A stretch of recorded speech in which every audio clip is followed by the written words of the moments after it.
Belakangan makin banyak aja orang-orang yang dikit-dikit ngamuk dan nodongin senpi. Ada yang memang cuma buat nakut-nakutin, tapi ada juga yang sampai berani menembakkannya. Nah, kasus-kasus seperti ini kerap kali berakhir dengan minta maaf. Tapi dari mana senjata api itu berasal dan gimana pengawasan kepemilikannya? Ini nih yang sering terlupakan. Yuk kita diskusi. Ini yang paling baru, terganggu sama suara gergaji mesin, warga perumahan Buncit Indah, Jakarta Selatan nekat nodongin senjata api ke petugas PPSU. Padahal petugasnya lagi evakuasi pohon tumbang. Sebelumnya ada juga kasus tukang bakso yang ditembak seseorang. Saat itu korban lagi naik motor bareng istri dan anaknya. Tiba-tiba pengendara motor lain menyalip dan menembakkan senpi ke arahnya. Belum lagi soal beberapa kasus koboi jalanan yang berulah dan ujung-ujungnya cuma minta maaf. Nah pertanyaannya nih, kok bisa sih orang-orang gampang banget dapat senpi? Karena nggak cuma harus punya izin dari institusi kepolisian, syarat punya senpi juga ketat. Kalau merujuk ke peraturan kepolisian nomor 18 tahun 2015, ada 17 poin persyaratan untuk punya senjata api.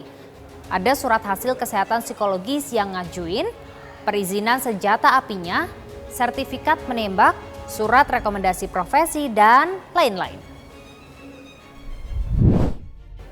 Syaratnya banyak, tapi kenapa ya dengan kasus-kasus tadi orang itu seakan-akan mudah untuk mendapatkan senjata api? Saya diskusi soal ini bareng dengan kriminolog.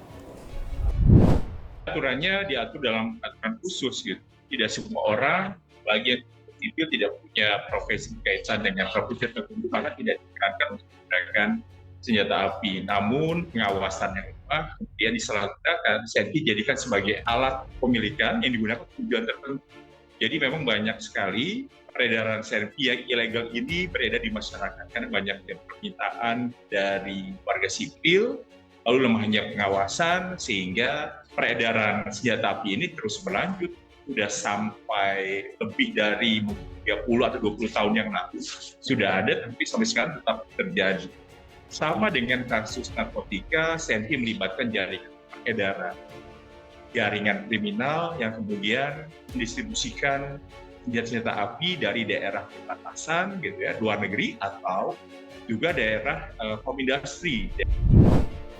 Kayak yang tadi aku singgung, kebanyakan orang-orang sok jagoan ini cuma minta maaf. Terus udah deh gak terdengar lagi kasusnya.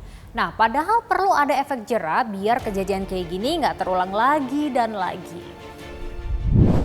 Hukuman tidak memberikan dampak penjeraan. Yang dipentingkan adalah sosialisasi dari penegak hukum untuk masyarakat bahwa dilarang keras menyalahgunakan senjata api. Jadi kita jangan berpikir hukuman memberikan dampak penjeraan, tapi kita memerlukan edukasi, memberikan contoh yang baik supaya tidak terjadi penyalahgunaan senjata api tadi. Kalau kemudian hukum dijadikan sebagai dasar penjeraan, itu semua orang yang dipenjara tidak akan melakukan kejahatan. Realitasnya tidak demikian, tidak sesederhana yang dimaksudkan. Maka ketika seseorang menyalahgunakan senjata api untuk nakuti, itu ada masalah dengan kondisi kesehatan jiwanya. Maka intervensinya berpikir ke belakang. Bagaimana bentuk layanan kesehatan jiwa diberikan, gitu ya. Bagi pengguna senjata api juga dikontrol, dicatat namanya, direkam perilakunya, gitu ya. Kondisi kesehatan jiwanya. Kalau tidak layak, maka akan disita, gitu. Sehingga tidak akan terjadi resiko-resiko penyimpangan yang akan muncul. Polanya selalu sama, berulah, minta maaf, terus terlupakan deh kasusnya dan asal senjatanya.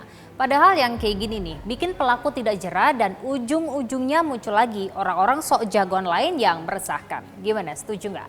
Kita lanjut diskusi di kolom komentar ya.